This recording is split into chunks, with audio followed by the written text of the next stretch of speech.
Good evening. My guest tonight is making an unprecedented second appearance in a few months is Susan Farewell, an editor at Westport Magazine, who Pete McGovern credits with brightening up this show. So that's why she's back. Thanks, Pete. And so, Pete, this is for you.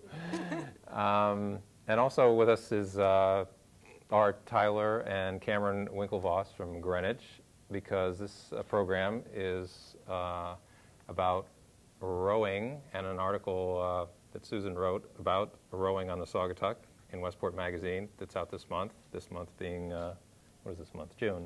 Is this the June issue? Right, June issue. And there's the Winklevoss twins rowing. Is rowing the right word? I mean, first of all, is that, am I using the... They're sculling. We should get the term. Picture. Okay, they're sculling. So what's the difference? Well, and this isn't a boat, it's a... That's a racing shell. It's a double shell. racing shell.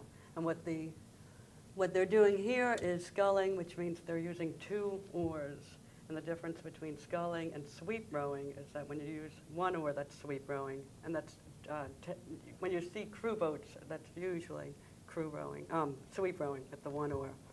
But I understand you both do both, right? You do sculling and sweep rowing. Yes, and also that boat can be rigged for both sweep and sculling, so you can do both on that boat. And how long have you been rowing, sweeping, sculling, whatever the proper, I mean, how long have you been into it? Well, we first started freshman year in high school, which was 3 years ago. And we got into an 8, which is sweeping. So we first started out sweeping, which is easier to learn than sculling. Sculling's a lot more technical. However, they both demand a lot of technique. But most novices first go into the sweep boat, like a big boat, like an 8. And then we moved down to the scull.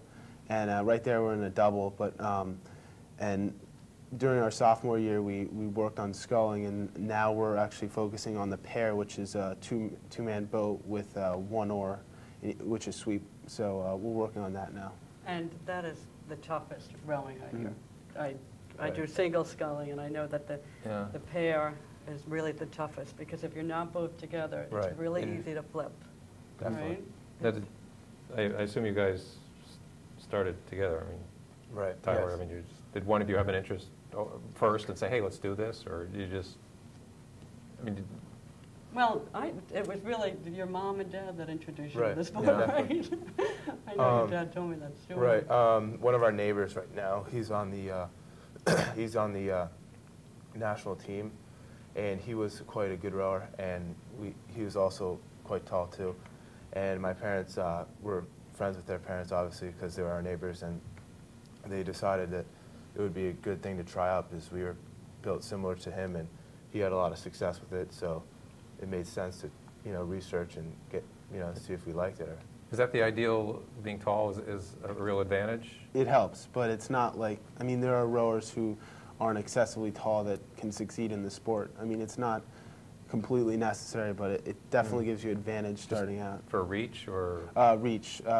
Leverage. When you row, you go up to the catch, you get a lot more motion with your back and opening up, and so you have a longer stroke. So it helps in that sense. What is, I mean, since, well, later on we may look at a type of a much larger, an 8-man thing, but for your kind of thing, can you just, in your chair, simulate, like, sort of with your arm, like what kind of, I know it's not going to be accurate, but what kind of motion that might be involved? Well, first you start pretty much with your legs flat, locked, and your arms are kind of back like this. And then as you go up, your body angle comes out.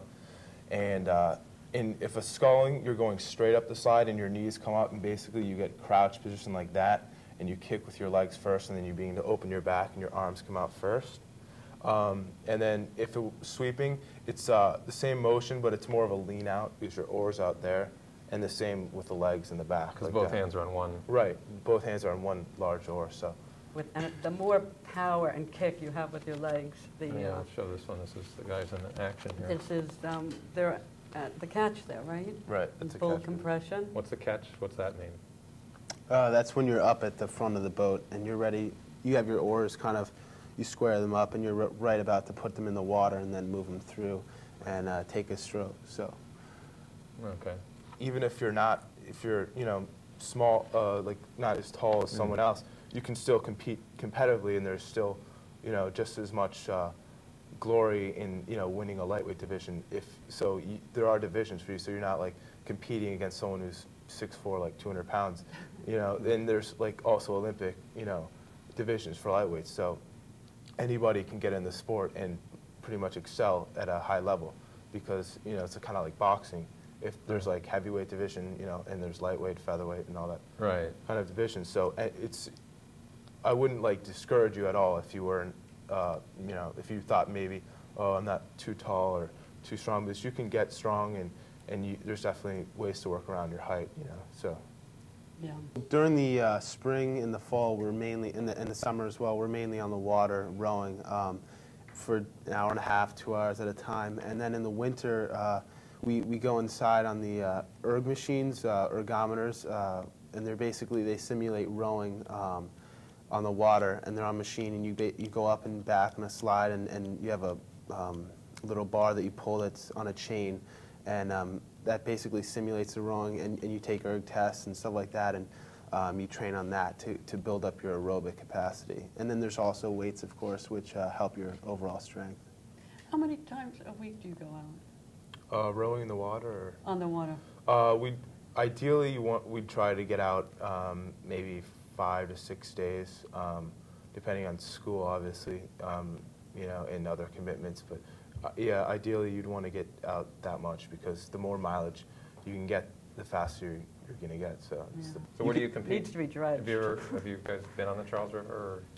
Yes, we have actually. Last year we raced in the Cromwell Cup. It was a 1,000-meter race. It's generally they're 2,000, but it's such a the Charles is a really windy course, and I guess it's always been 1,000 meters, and we won the junior double there, and so we've been there. We've raced a bunch at Philadelphia on the Schuylkill, and the head of the Connecticut on the Housatonic. So it takes you all around, because, you know, wherever the regatta is, that's where you're going to go rowing, and they're all over the country. So.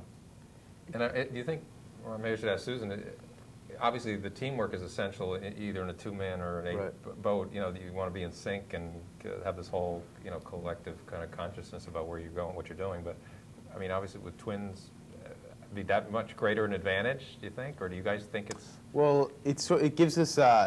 I think the most advantage we get is in the pair, because that's a boat with, you know, sweep oars where each person has one oar, so you have to really be matched pretty perfectly, and it's hard to find two people who have the same physical build and like output of power. So it helps us in that sense. In the boat like a double or sculling boats, not as much, but it always helps to have someone like you know, usually the best pairs or doubles have usually been brothers, whether or not they've been twins or not. So it definitely gives you an advantage in that sense. Oh, there we go. They're on the river again. Well, do you guys do other sports as well? I assume you must. Well, we used to do every sport when we were younger, soccer, you know, basketball. And then we kind of moved more towards rowing. We started picking up squash a bit. It's very good aerobically, and enjoyed that. Played tennis, always been into racket sports a bit, but over this year, we pretty much stuck just to rowing in order to become like as good as we could possibly be. And it's kind of, you need that kind of commitment to get to the top. So right now we're just on rowing all year round pretty much, but we definitely used to cross train a lot with a lot of other sports, and that's definitely beneficial. So it's definitely possible just to go out and have a great time. Like when we first started, we were pretty much kind of quote unquote recreational rowers, just to try it out and see what we liked it, and we just decided, this is for us, and we just wanted to pursue it more and more. So. Well, we're out of time. I really appreciate this. Thank you, Thank Cameron you. and Tyler Thanks. Winklevoss from Greenwich, and thank you, Susan, from Westport Magazine. And anybody's interested in rowing can call the Saugatuck Rowing Association, and I'm sure they'll be happy to put you on the water. Brightening.